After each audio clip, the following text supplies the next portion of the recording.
j'ai pas une formation à la base ni de géomètre ni de maître d'œuvre VRD. J'ai un doctorat de chimie organique. J'ai travaillé dans mon premier métier pendant 7-8 ans. Puis après, mon beau-père, le père Grégory, m'a proposé d'intégrer le cabinet Béra. J'ai appris on va dire le métier que sur le tas, quoi. On travaillait avec le cabinet Chabert-Maduli à l'époque. Les deux entités se connaissaient, avaient l'habitude de travailler ensemble, quoi. Ce qui fait qu'après, quand l'activité s'est arrêtée chez Béra, on s'est rapproché de chez Ellipse, quoi. Avant, cette partie-là, maîtrise d'œuvre publique, n'existait quasiment pas chez Ellipse. On a une activité qui est soutenue depuis 10 ans. On est un peu plus spécialisé chacun dans un domaine. Grégory s'occupe plus de la partie conception et moi je m'occupe plus de la partie administrative et suivi de chantier.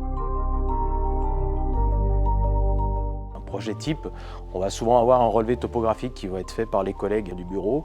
Ensuite, à partir de ce relevé topographique qui donne une idée sur plan du terrain, on va faire ce qu'on appelle un avant-projet. On va chiffrer quel est le coût de cet avant-projet. On va se réunir avec notre client, avec les collectivités pour présenter les choses, faire des modifications à la marge ou de grosses modifications jusqu'à ce qu'on obtienne un avant-projet qui les satisfasse. Quand cet avant-projet est validé, que le financement est voté par la collectivité, à ce moment-là, on va passer en phase projet, où là, on va vraiment rentrer dans tous les détails pour préparer le dossier qui va être mis entre guillemets, sur la place publique pour que les entreprises répondent sur des cahiers des charges précis pour pouvoir chiffrer et avoir une estimation des travaux. Ensuite, nous, on s'occupe de suivre tout ce qui est suivi de travaux des entreprises du début jusqu'à la fin. Et ça, on le fait en parallèle sur plusieurs dossiers, puisque un dossier peut très bien être en phase d'avant-projet, un autre dossier en phase projet, un autre en phase où on consulte les entreprises et un autre en suivi de chantier.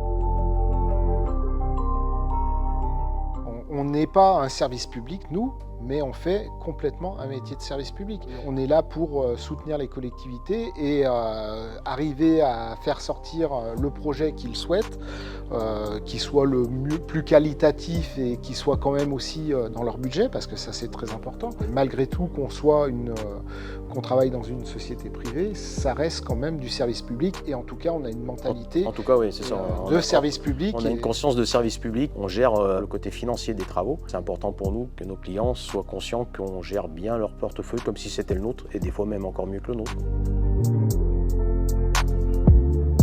L'équipe dirigeante nous fait confiance, c'est vrai que c'est intéressant pour nous aussi parce que c'est vrai qu'on gère nos horaires comme on veut et comme on le peut par rapport à notre portefeuille de clientèle, chargé d'affaires. Je suis souvent là tôt le matin parce que j'ai une certaine facilité. Celui qui ouvre et celui qui ferme en voilà, fait. C'est ça, ouais.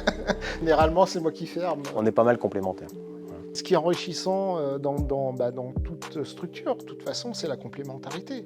Oui, puis on est entre guillemets arrivé avec une activité qui était vraiment complémentaire à ce qui était déjà fait chez Ellipse et qui n'existait quasiment pas. Donc forcément, s'il y a eu rapidement de la confiance entre l'équipe dirigeante et nous, ça se passe bien, vous vous débrouillez tout seul, on va vous laisser vous débrouiller tout seul. C'est un confort pour nous et pour eux aussi. Et pour eux aussi, oui. Ouais. Oui.